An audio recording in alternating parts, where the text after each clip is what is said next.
در جان شیرین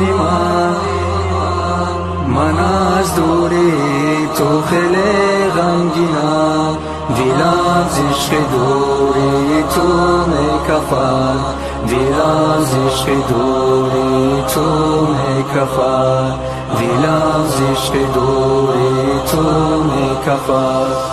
هنوزم کفار سر نسوبرده است، ما را لازم است تا دلم چون شکست، چون امری الله است تا کنیم ما جهاد.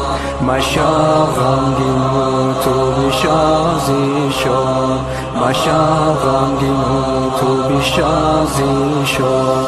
تو چونی فرزند داری بی شیرینت، نه هر کس بیزاید چونی شیرینت، که در موکی تیر میبینم من بیش، چونین راهی حقم خدایم نویش، چونین راهی حق را خدایم نویش.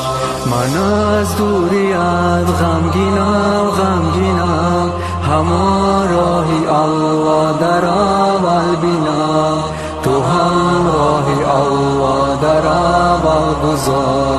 دعا کن شکست خورد اهل کفار، دعا کن شکست خورد اهل کفار. در این راهی حق ما کمر بسته ایم، زی روح‌های منفقا خسته ایم، ما را در بهشت انتظار اهوران، اگر چه نفارد بر کافران، اگر چه نفارد بر کافران. گو بخشا ما در بری حق حق خود، که پیش از حقت حقی الله بود.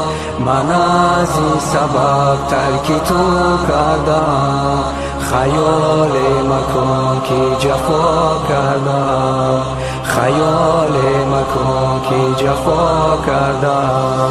مشو دیل زار تو زمان پدر، بر از تو بفرق که چونی شیرینر، که در راهی حق 100,000 جان دهم، یقین دارد حق نور ایمان دهم، یقین دارد حق نور ایمان دهم. به جنگم حتی قطره خون من، نماند بیرزد همش از بدن، بوی خون من بر در منزله، شاید بیرسد زنده سازد دله، شاید بیرسد زنده سازد دله. ما مردان در امری او سر نهیم، ما مردان در راهی او جان دهیم، ما مردان از نفس ساختیم خلافت، ما مردان طلب داریم شهادت، ما مردان طلب داریم شهادت.